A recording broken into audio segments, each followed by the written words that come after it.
What year did you first go to sea? January the 17th, 1950. 50. Yep. What was your first ship? The Orangi, AORANGI, which is Maori for cloud piercer. She was the on the Canadian run, wasn't she? She went to Auckland, Yeah. Suva, Honolulu, and then Vancouver, or Victoria, and then Vancouver. Yeah, right. What were you on there? Well, what they commonly term as a spud barb. Spud barb, yeah, I thought it might have been that, yeah. Which is peeling about 4 bags of potatoes a day, plus you're doing other vegetables, onions, and things like that. But the humour of it all was I came from Brisbane, and Fred Thomas was the Assistant Secretary of the Cooks Union then, and he came out to me and he said, "Righto, son," he said, "here's a ticket. You've joined the Iron Lung as a spud barber." And I said, "Where is it?" And he said, "Down the Hungry Mile opposite the big house." Well then, during my time waiting for it to pick up a job, I had formed friends with an old cook called Charlie Hall. I raced over to Charlie and I said, "What does this mean?" And he said, "Walk down to Sussex Street and you'll see at berth 6, you'll see a passenger ship there, the Orangi. That's called the Iron Lung, because when it was converted after the war, it took 2,000 men it kept alive for 3 years, and that's why it was termed the Iron Lung." And he said Sussex Street was termed the Hungry Mile because the waterside workers walking along it trying to look for a job in the Depression. Yeah. And he said a spud barber is, they refer to them as skin and eye specialists, but all you'll be doing is peeling potatoes and all veggies, cutting up cabbages, cauliflower and things like that. Yeah. So that was my first entry into the seagoing fraternity. And what was your last one, mate? It was the Australian Endeavour. Oh yeah, the new one or the old one? The new one. Yeah. It was just on its basically second voyage when I joined it. When was that? When did you get out of there? I left there on Christmas Eve, 1993. 1993, eh? Yep. That's when you hung up? Yeah, well, I'd leave, about 2 months leave due to me. And that was your last job when you got out of there? I just write all that down because my wife puts it all down the DVD and that makes it easier if I write this sort of stuff down. Right. Oh, how old were you when you first got away? 19. 19. You had to be over 18 to go away as a cook. Oh, yeah. Right, that's got that part there. And, well, we found out what type of ship it was. Do you roughly remember how many was in the crew on the Orangi? I know there was 30 cooks, which is humorous. There was 30 cooks, and that was about, say, 20,000 tonne. Yeah. And the last ship I was on was 40,000 tonne with 18 of a crew. Yeah. So it was and 3 cooks or 2 cooks? No, 1 cook. One 18 cook of then. a crew, Yeah. 1 cook. Yeah, right, yeah. And you could see the difference. Yeah, yeah. So you had 5 bakers and 4 butchers. Yeah. And you had a galley down aft for the firemen, which was 2 cooks, and a galley up forward for the third class passengers, which was 3 cooks up there. Yeah. So, and then you had 2 peggies and 2 scullerymen. So the actual amount of cooks was about 11 or 12. The cooks were like 2,000 passengers. Yeah, yeah. What made you go to sea? I always had a fascination for travel. I must have been part gypsy because I had a fascination. I wanted to travel. Yeah. I wanted to do it, and I don't know whether because my brother went away on the American small ships that was it. But I just had I had a fondness for cooking, creating stuff from nothing. Yeah. And wanting to travel, get away in that. And this is where I came down from Brisbane. And because you couldn't ship out in Brisbane in those days, and tried me luck in Sydney, and after patiently waiting 2 months, I got away on the Orangi. Yeah, right. In those days, what were the conditions like? Your wages, your hours of work, your leave? Well, they were quite good for cooks because you were doing plenty of overtime. Yeah. Our union never ever went for wage rises, and the 1950 award was a good award, but the part of it, because we never followed up for wage rises and that, the chief steward would feel sorry for you and give you an extra hour's overtime. Oh, yeah. And this is where your overtime made your wages look good. Yeah. And the part of it which was you ate the best as the cook, you know, and this type of thing. And I can't recall the wages ever being too bad. Yeah. Providing you just never spent them immediately, you know. Yeah. Yeah. But if you were frugal with it was a good wage. What about the leave? Well, if you stayed on the ship for 12 months, you got basically a fortnight's leave. Yeah. 14 days leave. And then the following year, you only had to do 50 weeks and get another fortnight's leave. Yeah, that's if you didn't go to your home port and lose them all on home port days. No, well, cooks weren't given days. Oh, right, yeah. And that was one of the things they tried to say when we went for improvement in wages in 1966, that we had afternoons off. So we never had an afternoon off. No, that's right. Because you'd get up at 5 and do all your work till 1, and then leave everything ready, and all you had off was 3 to 6. You had 3 hours off in the afternoon. It wasn't an afternoon off. Yeah. Because by the time you finished, it was 1:30 anyway. Yeah. And this is what was upheld by the 1966 award. Yeah. The judge agreed with us that we did not get time off. Otherwise, we wouldn't be able to get a haircut or buy any shaving gear or things like that. Just like little incidentals up the road, you had to go up and get. Yeah. Because we had in those days, we had no stores on board the ship or anything. Yeah, yeah, that's true, mate, yeah. Those days, what was your rough time in port? How long did you used to get? Oh, quite a while, because we were running on the Denman. You asked me that question because on the Denman, we went to Hobart, and it was the strike with the Hersey brothers. Oh, yeah, yeah. We were 13 weeks in port, and then we left for Brisbane. We were 5 days getting up, 2 days in Brisbane, and 5 days getting back. So we were back there for after 12 days, and we were there for another 11 weeks.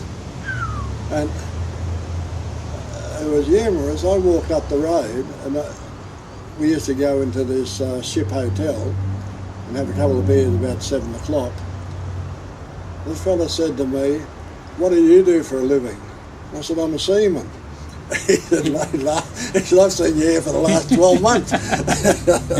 Yeah, but this was only, it was quite lengthy periods in port, because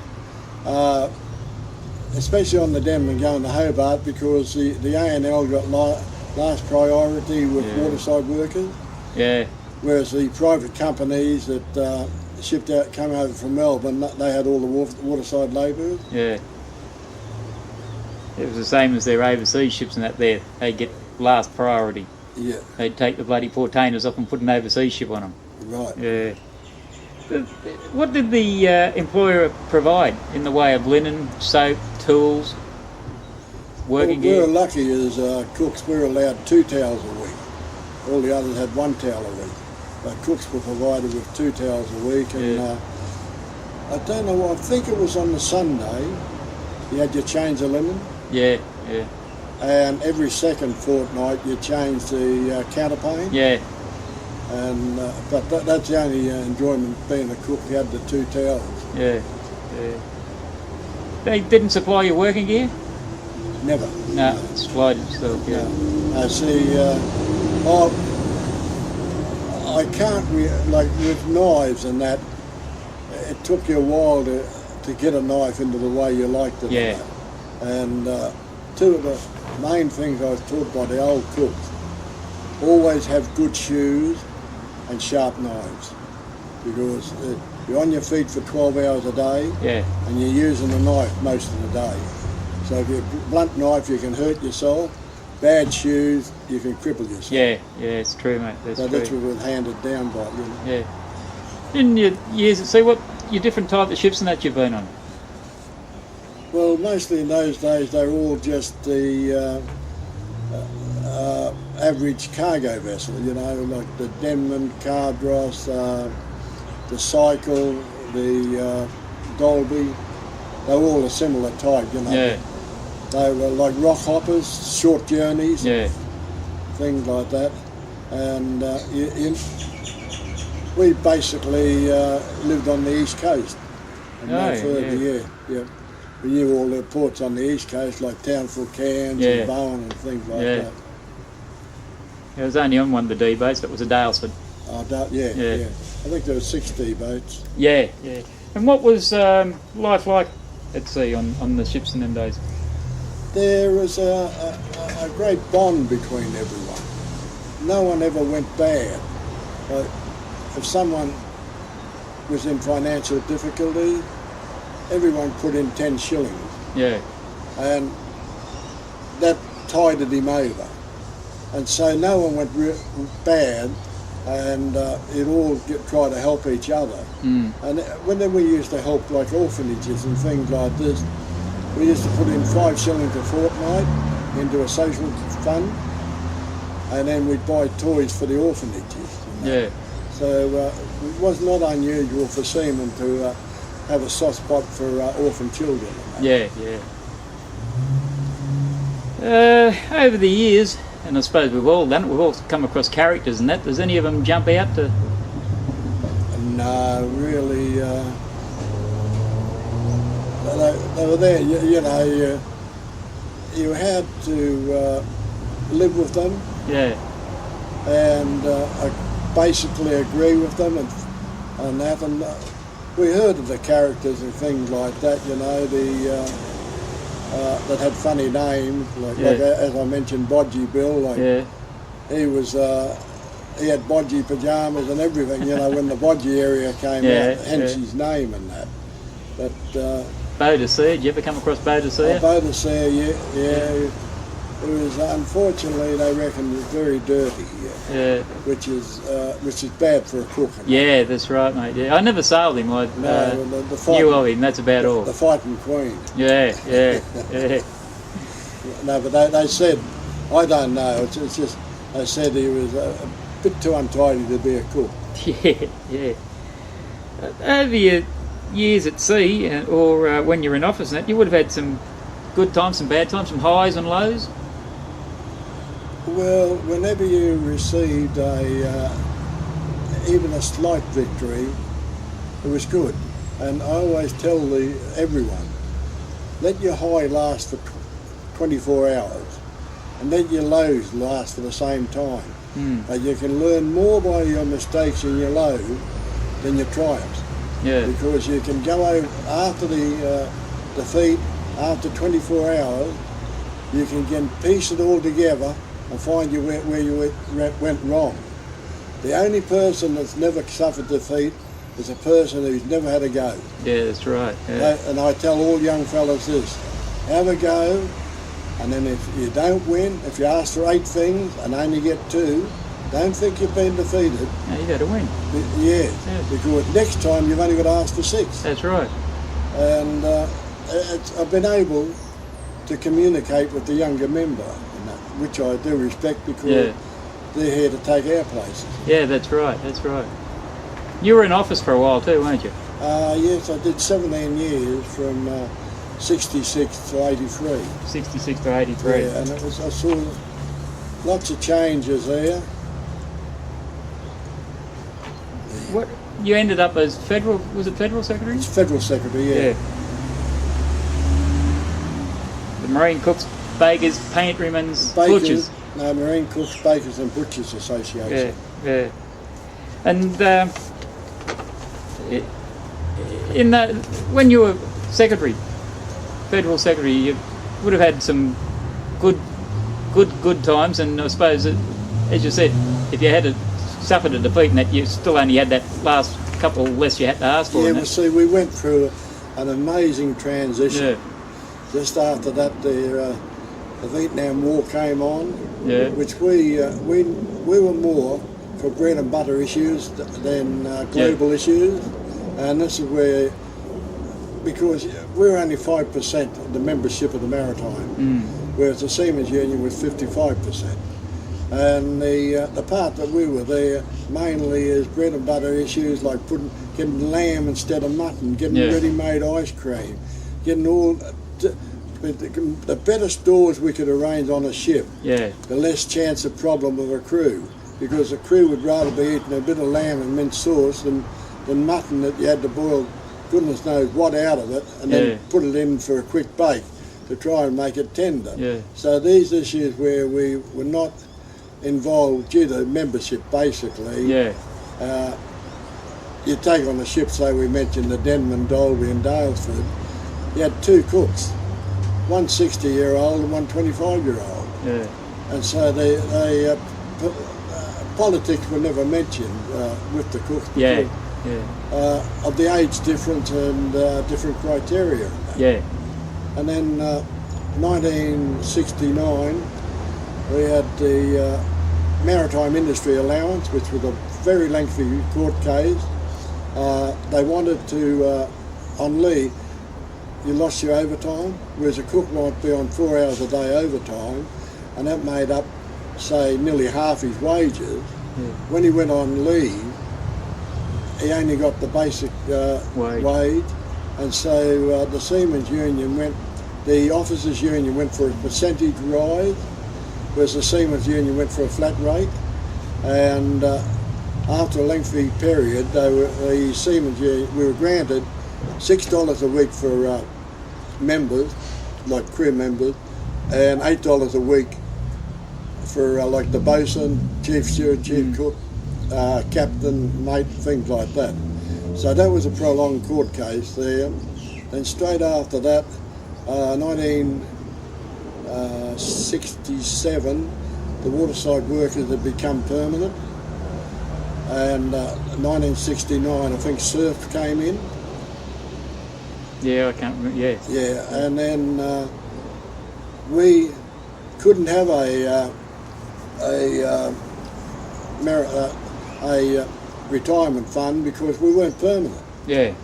So 69, the stabilisation scheme came out, and like it was different with the waterside workers, where they were only one group dealing with the bosses, where we had 7 different unions dealing with the ship owners. Now, with that,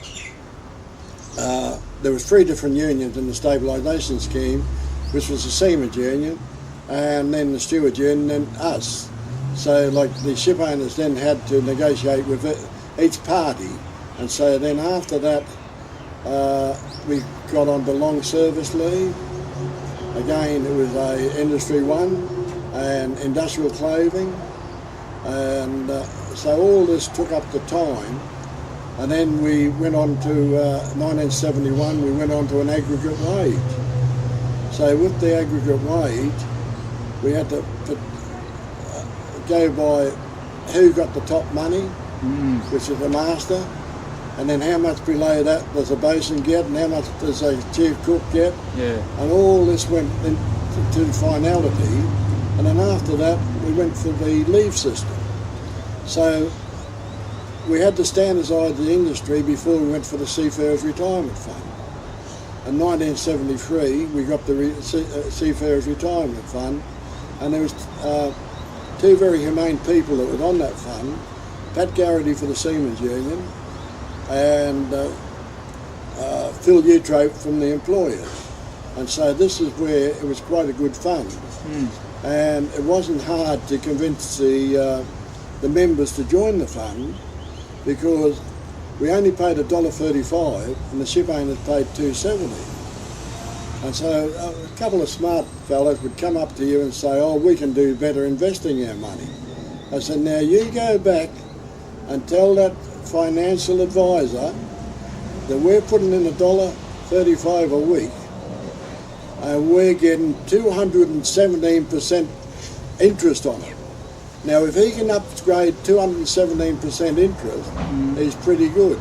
And we talked them around until everyone joined it.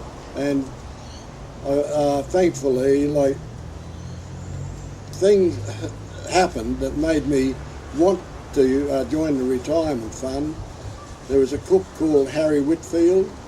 He died on a Union Company ship in Melbourne. The Union Company paid for the cost of burial, and at the funeral we found that his widow had no finances. So we had to take up a tarpaulin muster and give her the finances for 3 months to tide her over. And then the Tommy Isaacs, he was a Peggy on the Empress of Australia. He was well into his 80s when he died. He had no money to bury. He buried a pauper. And the police sergeant at Balmain came and saw me, and he said, look, if I sign for the Tommy to get buried, we've only scraped up £40 and it's £80. Will you get the other £40? And I think at that time it was £20 you got for a funeral benefit. So he was very good, the sergeant at Balmain, and he put the funeral on, and we collected the other £20 and by $5 donation, we was able to give him a funeral instead of being buried a pauper. And those two cases are many, but they stuck in my mind, and we said something should be done for the widows. I remember I was on the Triassa and a bloody steward tried to talk me into doing. He didn't want to join the SRF. He said you get more better return out of Commonwealth Bank, I think it was. I said, well, I'll just go this way here and stay. And I don't know whether Terry bloody joined it right up until when he retired. He was adamant he was going to put all his money into a shore-based one. You get $1.35. That's right. And then you put $2.70. There's 200%, and that's invested at 17%. And then everything was backdated to that. No, that was grouse, mate. There was a best thing that ever happened. Freddie May went over to bury his rubber in the Gulf of Mexico, and they had a scheme over there. I could be wrong, but I think it went every dollar you earned, they took 1 cent out of it.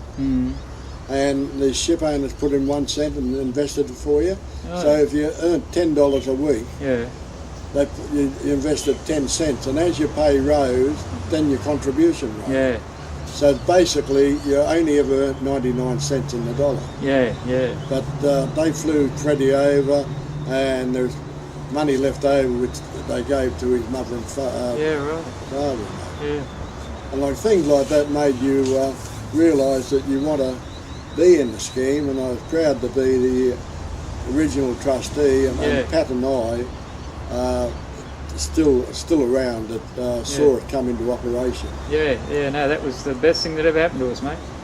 And in your time in office too, you oversee the amalgamation from the cooks and into the Seaman's Union too, wasn't it? Well, the fact is, you've got to realise when air travel came in, it took all the passenger ships away. And as I said, there was 30 cooks on the Orangi, and most of the ships on the coast had about 22 cooks on. So as they left, our membership dropped from about 1,700 to 500. And if you're on a job, the union asks you after 6 months to have a month off to give someone else a month's work. And we were decreasing in numbers all the time, and the same as when the ships got less of a crew. Like the river boats had 3 cooks on them. They were replaced by the B boats of 38 of a crew, which required 2 cooks. So every new ship that was coming out, we were losing a cook.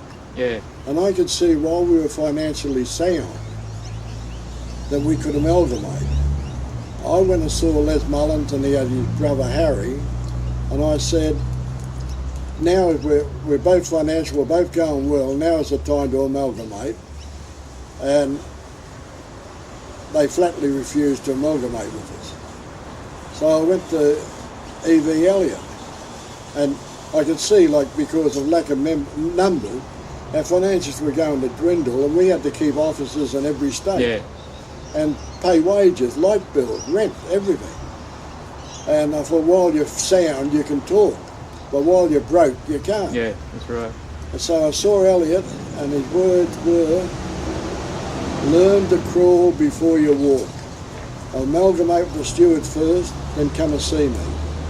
I said, Mr. Elliott, I've seen the stewards and they don't want us. He said, write to my committee of management and I'll see what they say. And that was the first step towards amalgamation. And it was when, like, there was fear from some fellas that cooks, the seaman would jump in and take the job. And I said, you get them up at 5 o'clock in the morning after they've been drinking and get them to cook kippers. Yeah. That separates them. Separates the men from the boys, all right, yeah. And this didn't happen. Like, seamen never took cooks' jobs. No. And I suppose the next, go back a question, because I missed one there, and you sort of mentioned a little bit there. What sort of food did the employers provide you with in the first place? Because we said, you know, you're getting mutton and that to start off, and you have to boil the crap out of it before you well, the chickens were all boilers. Yeah. And they were put on a Sunday. It was the providores tried to make the ships run as cheaply as possible. Yeah. And if there was a glut of tomatoes on in one port, they'd get you to order all these tomatoes and put on tomato creole, grilled tomatoes and things like that, which is a dish, you know, and but would be a cheap dish to keep the rate down. Yeah. Because the providore would write to the company and say, oh, the rate on the iron so-and-so is so much, yours is 5 cents, 6 pence a day more. Why, you know? And you had to make a copy of your menus and send those in the head office every day. And you were governed by a common menu. Chicken and ham was a must on a Sunday. Steak Sunday night, steak Thursday night, fish, cod on Friday, kippers on Tuesday, Carrington stew on a Tuesday, Irish stew on a Friday. Jesus, bringing back memories, Bill. Sausages on a Sunday and Thursday. You know, just and baked beans on a Saturday, on a Sunday with the sausage, spaghetti with the sausages on a Thursday, you know? Scrambled egg on a Thursday, omelettes on a Sunday. And you just couldn't alter that menu. You couldn't put omelettes on a Saturday. That was sacrilege. If you put it on a Saturday, they still wanted omelettes on the Sunday. So, like, it was hard. You had a border trade menu, which you had to govern by, one wet dish and one dry dish. And then the men, they'd get up in the morning and have a bit of toast. Then they'd have a plate of stew and fried eggs and bacon. Then they'd have some biscuits at 10 o'clock. Then at lunchtime they'd have some soup and say roast mutton and veggie and apple pie and custard. Then at 3 o'clock they'd have their afternoon tea. Then at 5 o'clock they'd be looking for their tea, which would be steak and steak and onions and chips or something. And their stomach was never empty. And then you had to put something on to entice them. Then the black pan for the watch keeper. But this is what I mean. It was, you had to basically have a good rapport with the crew. Because you were governed with the menu, and you just couldn't put on any, like, you couldn't say on the Friday, there's no fish on a Friday, because we were governed by religious groups too. The good Catholics, crack up. Oh, geez, that brings back some memories now, the old Carrington stew. Matter of fact, I was only the other day, I went to a funeral, Bill Belitho. Who was, you know who Bill Belitho was? And he came on board the Australian Exporter in 80, whatever it was, and he sent a letter to the captain. I've got it down home, and I'd only been reading it only a couple of weeks before, where he thanked the the captain for showing him around the Aussie Explorer and blah blah blah, and he said, I haven't had Carrington stew since God knows whatever day it was. Yeah. Well, Carrington stew was always referred 106. 106. Yeah. And it was on the Miller's MacArthur. This cook from the home boat, John Burke, he came. He brought his family out. Yeah. And he was looking for work, and we put him on the Miller's MacArthur with Tommy Connors. Tommy Connors, we didn't like to place a fella as chief cook straight away off the coast because he never knew the menus or how the men wanted, what they expected and things such as that. So it's better to place him as second cook till they got the feel of it, then let him go chief cook. So Tommy had Carrington stew on this Friday. The greaser came up, put the soup plate in, and he said 106. And Jack looked at him and he started to blow up. Don't have a go at me, he's saying, what's this 106 business? Yeah. And Tommy had to come in and say, look, that's stew. He said, well, how come 106 is stew?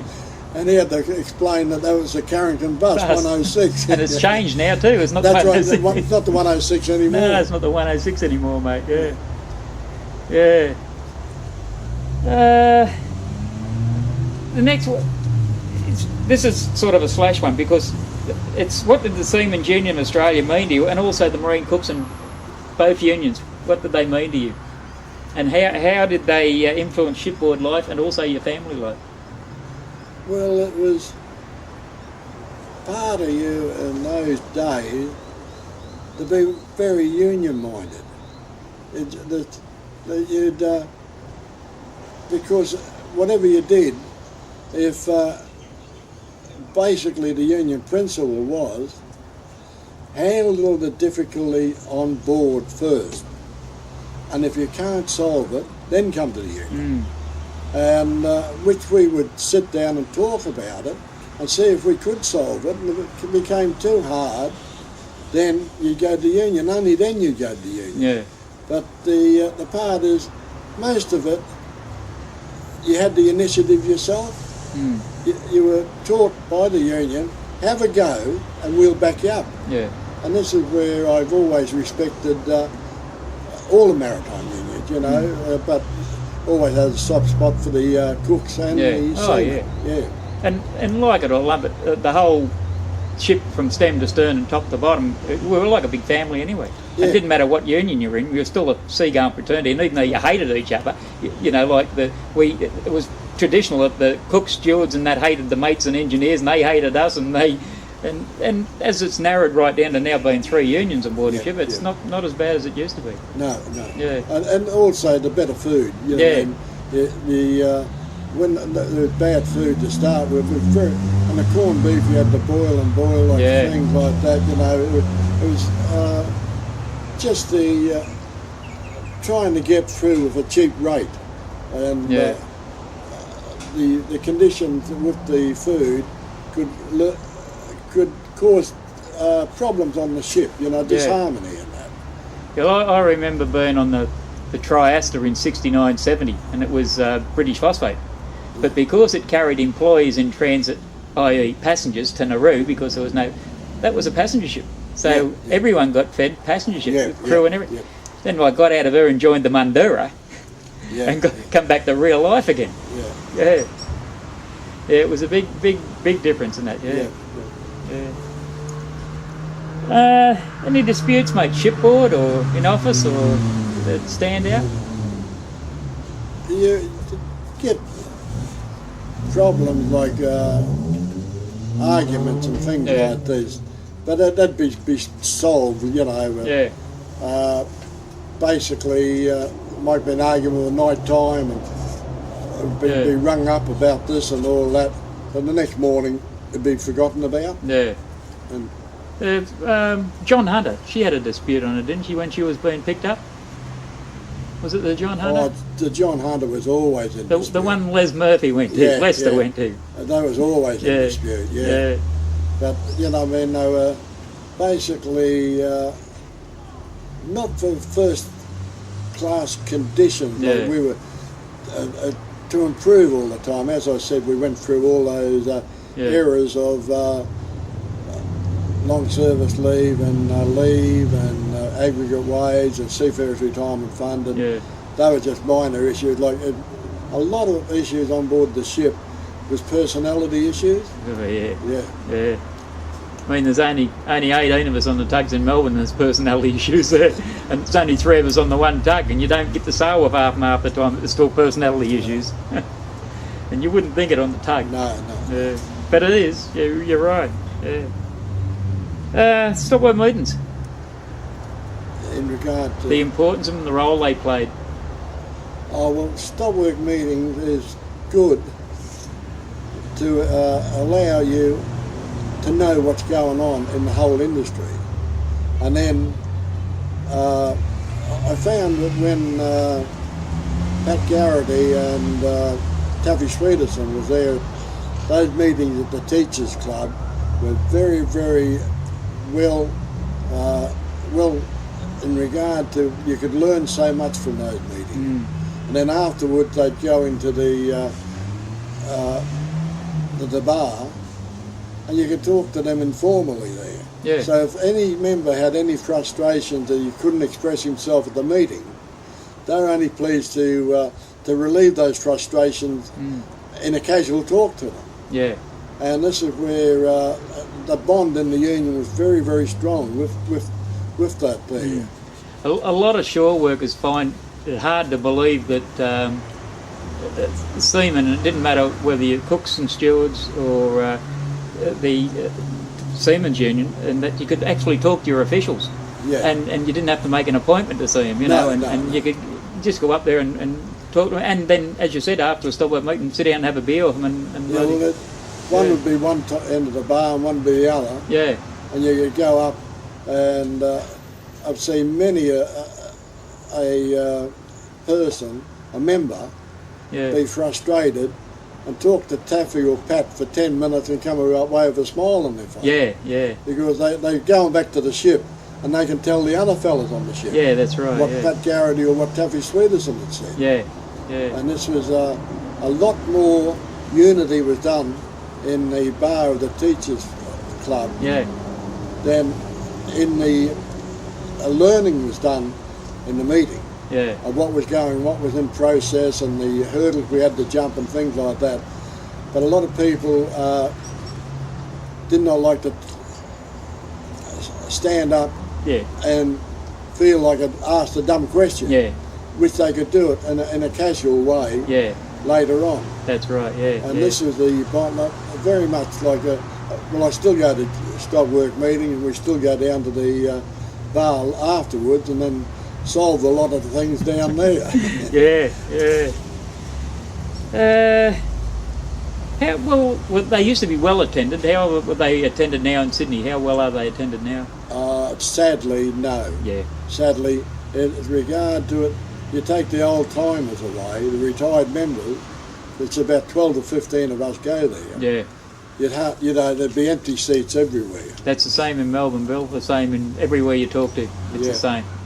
It's sad, because these fellas have got to realise that for the union has done everything to make their job payable and livable, workable on that. That's right, I say to them, when anyone was knocking the union, I just say, well, just remember when you put the key in the front door or the key in your car, I only got this because of the conditions the union gave me. That's right. And that makes young fellas think then. A lot of them still think the ship owner give them everything on a plate. You only had to ask for it and you received it. And how did the cooks and that used to be selected for jobs and that before Schedule C? Not really. They had their own pickup, you know. And part of the pickup too then was that anyone going bad, they decide that the roster, they give him first pick. The first job comes, he'd have it, you know. But it was usually well run, well conducted, and that the right man got the right job. And did that change after Schedule C, or? No, it's just... It continued the same way all along? The same way, right, Only the man on top of the roster was forced to take the job. Yeah. Beforehand, he wasn't. Not allowed to say Shanghai. Yeah. No. Allocated. Not allowed to say Shanghai. Yeah. Schedule C in the leave system. When the leave system came in. Well, that came in 1970, the leave system, and people adjusted their lives to it and that, and it was badly overdue. Yeah. But Seaman, you went away, and you expected it, but then the turnover in port, whereas a ship might be in if you lived in Newcastle, the ship might be in Newcastle for 3 weeks. Yeah. Whereas in the new turnover, it was only 36 hours. Yeah. Like the last ship I was on, you do 4 ports in Japan in 4 days. Yeah, that's true. And the turnover was such that the leave system had to come in. It's strange, isn't it? Up until we got the leave system, the ship owners screamed virtually the world would end if they give us anything more than 2 weeks a year. Yeah. And now, and as you said, it's a long time coming because the bloody family lives were destroyed and that by being away for God knows how long and everything. Well, see, your children. Yeah. Your son might kick the winning goal at football. Yeah. You're 3 weeks away. Yeah, that's right. When you came home 3 weeks later, you pat him on the head and tell him what a good job he's done, but his team might have been defeated that day. Yeah, that's right. Yeah. So, like, your daughter might have come top of the class. Yeah. And these things there, or you get home on Boxing Day, and you miss the kids opening the present. That's right. Yeah. And now all of these things had to be supplemented by something. Yeah. And which was thankfully the leave system. Yeah, I remember growing up and seeing my old man only a couple of times a year if you were lucky. Yeah. And even when I first went to see 66, it was still you accumulated home port and out port days, and you lost your home port days if you were in home port for too long. It's the best thing that ever happened. Now here's a funny question. You might not know about this one. Do you know about the Union School down at St George's Basin? Yeah, well, it's good, the school. Yeah. But it's unfortunate it's been not used to its advantage nowadays. Like we used to have 8 awareness classes a year and keep the men up to date with what was going on in the union, and they could go back to their port and explain to the people in their port what the union was doing and how we were progressing. And now those days are finished, you know. Yeah. Unfortunately, and we were the only union that had a union school. Yeah. And it should be revitalised somehow, even if we only had 4 schools a year. Yeah.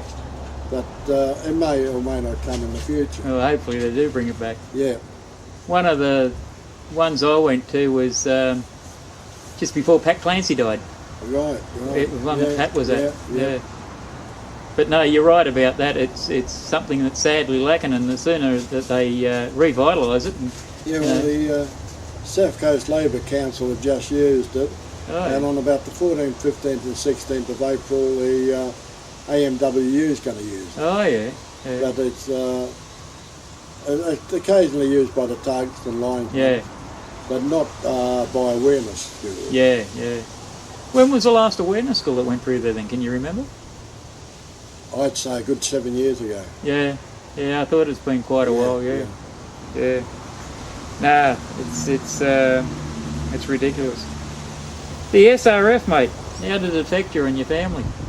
We've already skimmed over that. It was the best thing going. Oh well, as I said, there was no more tarpaulin musters at funerals, no more paying rent for widows, and things like that. And the longer, like when I left, I got 110 out the SRF. Yeah. And but if I'd have been in it from the start, it would have been treble it, you know. Yeah. Like I from 1950 to 73, I never made a contribution. Yeah. And then I got out at 94. Yeah.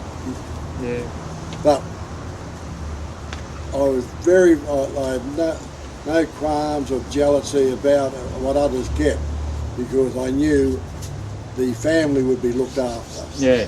And when the seaman was no longer around. Yeah. And, like, I remember when I first went to sea, the blokes who retired, their last payoff was their retirement fund up until the SRF started. Poor buggers went down the gangway off nothing. Well, they worked until they were 80. Yeah. As I said, Tommy Isaacs, I think, was 82. Well, look at that old Peggy that got lost on the Lake Illawarra. I think he was in his 90s. That's Yeah. right, yeah. Old yeah. Arthur Robinson, yeah. Yeah. Well, you'd go to Peggy, they'd come in and you'd help them. Yeah. And they'd be well into their 70s. Yeah. Yeah, that's right, yeah. And they'd live in, if they went off, they'd live in hotels. That's all their life. So that when they did retire, they had nothing. Like, a hotel room and a pension. Yeah, yeah. And that's generally where they died, in the hotel room alone by themselves. That's right, that's right. That's right, mate. How did going to sea affect your family life? Well, fortunately, I was going to sea before I met the wife. And I think that's got a great deal to do with effects on family life that they expected. Yeah. And you're newly married, and then after about 4 years, children come along. Well, you're used to it by then. Yeah. And I've seen a lot of fellas go to sea after they're married and be in a lot of turmoil because their wife is expecting them home every night, and then suddenly they're not there for a couple of months at a time. Yeah. Yeah, that's right, yeah. And what was your last ship? The Australian Endeavour. That was a new one that now they call the ANL Australia or something, manned by foreigners. And when did you retire? I know it was New Year's Eve in 1993. 1993. What do you do now, mate? You're still active in the union, in the industry groups? Well, I'm a Retired Members Association. Yeah, so you're in the vets, yeah. In vets, and that goes on 1 month we have a meeting, the following month is a bus trip, and I attend every stop work meeting. And then whenever they want me down the college, I go and do a bit of cooking down the college. That's the union school down at St George's Basin. Yeah. Not to be confused with the college in Tasmania. Oh no, Prick of a place. No. And what do you think of the industry today, of what you know about it? Well, we old timers seem to think we had the best years. We not so old timers seem to think we had the best years too. And we always have a little bit of a chat after the meeting, and then they say, "Oh, we got out at the right time," Yeah. And unfortunately, with the younger members, he doesn't realise the struggle that the older members had. Yeah. I remember on the Rona, Fiona and Tambua, the firemen there, they were given lifebuoy soap, which was full of carbolic, and they were breaking out in these horrible rashes. And they jacked the ships up to get it banned, and they got bad discharges. But they won in the end. Yeah. And I'll never forget, there was a cartoon in some local paper, was these cakes of soap. One said, "May I tickle your palm, Olive?" Yeah. The other said, "Not in your lifebuoy." Yeah. Yeah. And that's what they haven't shot at people wanting to change from lifebuoy to palm olive soap. Yeah. And little things like they had the lemon spread, which Yeah. is never eaten now because I make my lemon tarts out of it. Yeah. They had to fight to get that. Vegemite, Yeah, Vegemite. peanut butter. Yeah. And Shoreboard ice cream. I remember cooks used to make their ice cream when I first that was seen. it. That's what I was talking about, the conditions there. We had to stick up the Boonaroo to get that. Yeah. And they don't realise it's all for granted. Yeah. And Did you remember the carbolic soap? Do you remember the bloody acidic soap powder that used to give us all Dobie rash? oh yes, yes. Yeah. You had to be very careful with that. Yeah, and if you didn't rinse it out properly, you'd rot your bloody clothes. You had to rinse it out 3 times. Yeah. And and yes, I remember that. That was very, very prevalent, that baby rash and that. Yeah. Especially with cooks because they were washing all the time. Yeah, that's right, yeah. And you were then working the ovens in the heat. Yeah. And, no, I forgot about that soap powder. Yeah. It used to make the clothes white. Yeah. Used to rot them. Yeah. Well, mate, that's about it, Bill. Unless you got any other comments or anything you want to say? No, We were saying before we started this about the with the Veterans Affairs. You were talking about that. Well, in 1974, the Seamen's Union nominated me for the Seamen's War Pension and Allowances Committee. And I was supported by Les Mullins from the Steward and Bob Cleworth from the Engineers, and that made us 4. And Chris McGrain stood, and he was supported by Slippery Sam Benson and Seth James from the Shipwrights Union. And I got nominated by, well, you had 2 votes, I got nominated by an 8-6 majority. And little did I realise what I'd let myself in for, because not only had you to know the Navigation Act and all the Compensation Acts and the Social Security Act and the War Pension Act and the Veteran Affairs Act. And the first meeting I went to was about 12 cases, disability cases. I thought, oh, this will be easy, you know, that's so-and-so. And I thought, oh, yeah, he deserves a disability. They said, no, we paid off the ship. The log says he paid off, no problem. And they said, but I said, he deserves a pension. I said, no, you're planning to defraud the government by giving a pension by under the Social Security Act. And I thought, oh, that's not a, you know, I mean, the Navigation Act said you've got to pay off under 127 and 132. Yeah. These fellas never did it. They've fallen out with evasive action, and yet they've signed off not under 127 or 132, and they haven't even put it in the logbook. Yeah. So we're governed by all these stringent things. And the first case, like we had cases like this, a steward took a cup of tea up to the captain at 8 o'clock, which was standardly there, and then coming back down, he stumbled down the stairs and hurt his back. And if the doctor said it was an old injury, you had a chance. Because being in the, going to sea myself, I realised that these narrow companionways were blacked out in wartime. So in natural peacetime, they could walk down with safety.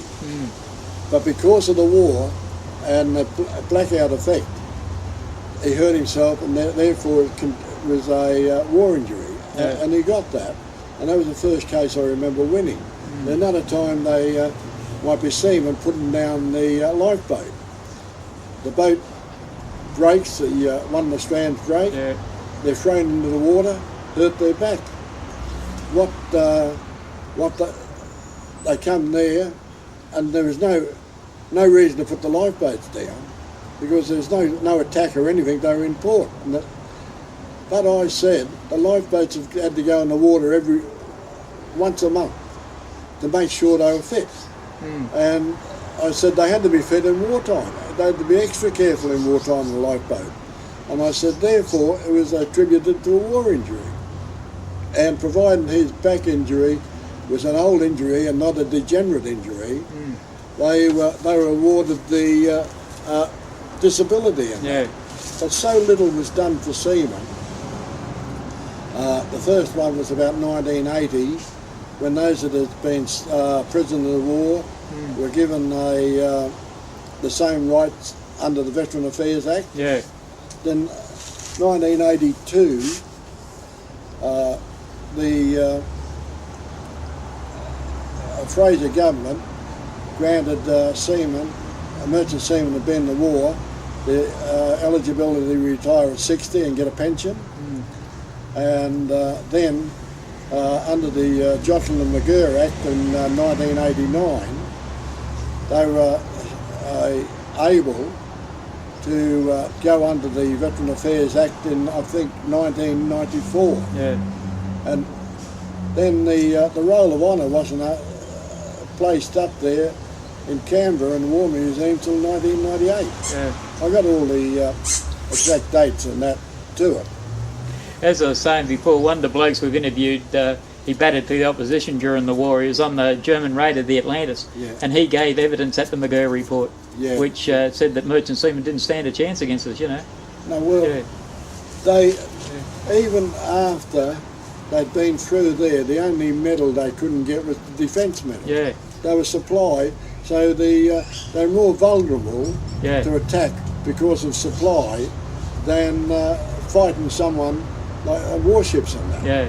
And you see so many heroic deeds of seamen during that war.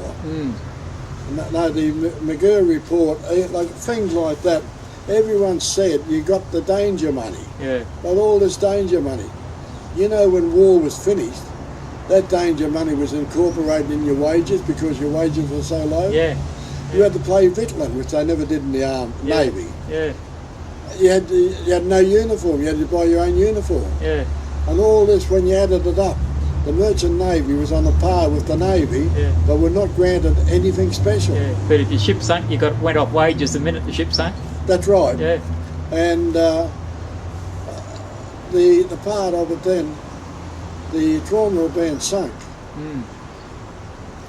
would have nightmares on you. Yeah. Because especially young kids that had bonded with the bosun. Yeah.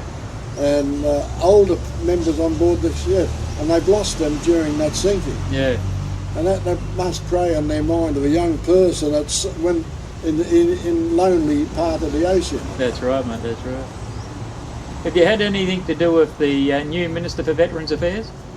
Not really, only I saw him up at the on the 6th of December up at the Nora Head. Yeah. When he laid the reefs up there. You know his father's a merchant seaman, don't you? No. Yeah, Albie was bosun on one of the ships out of Melbourne, Albie Griffin. Oh, right. Alan's got a good upbringing. He's a good lefty. He's bloody, as I said, he had a good seaman junior and merchant seaman bloody upbringing and that, yeah. And one of the first things he done, what coming in, was sign the Declaration for Merchant Navy Day. Yeah. Yeah. Well, it's a pity with Merchant Navy Day and Maritime Day are not synchronised. Yeah. Because I go around to the missions to seamen on Merchant Navy Day. Yeah. Then I go over to the Maritime College on Maritime Day. Yeah. And the pity they can't combine them. Yeah. Well, Bill, that's about it, unless you... No. Yeah. See, it wasn't like pulling teeth, was it? No. It was all right. The part with it that I could show you a lot of documentary in regard to the men that served during the war, the ships they were on and things like that. And the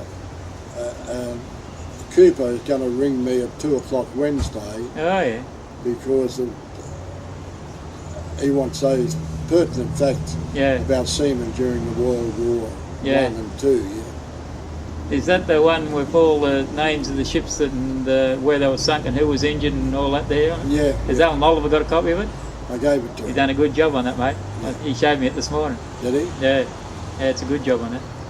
I'll show you the original. Yeah. Okay, Bill. Thanks very much for that, mate. Sorry? You were a part of it in the war. Yeah. Our fellows helped to build the road from Alice Springs to Darwin. Yeah. And I never believed it, but it's in a book called The Bulldozers. Yeah. When they were doing it to build the war, they had no cooks. Yeah. The cooks couldn't put up with those conditions. Yeah, right. So we got around the waterfront in Sydney, got 20 marine cooks and sent them up there. I'll be buggered, yeah? Yeah. And it was Dutchy Holland said, the one thing he misses was the fact you can't throw the rubbish out the porthole. Yeah. Yeah, a fella bit me a schooner. Yeah. The cooks worked in Alice Springs, marine cooks. And I said, I laughed my head off. It was the easiest schooner I ever won. And then he showed me this bulldozer. I'll be buggered. Sure enough, it's in there. Yeah. And yet you don't, you know, as you said, you of all people who would have known, you thought a marine cook would have known that, but it was just something that's put away in some... Yeah, they just... Oh, be buggered. Yeah, well, my fella came to you and he said, oh, just my last job was at Alice Springs. Yeah. You say, well, there's no water there. No, that's for sure. That's for sure.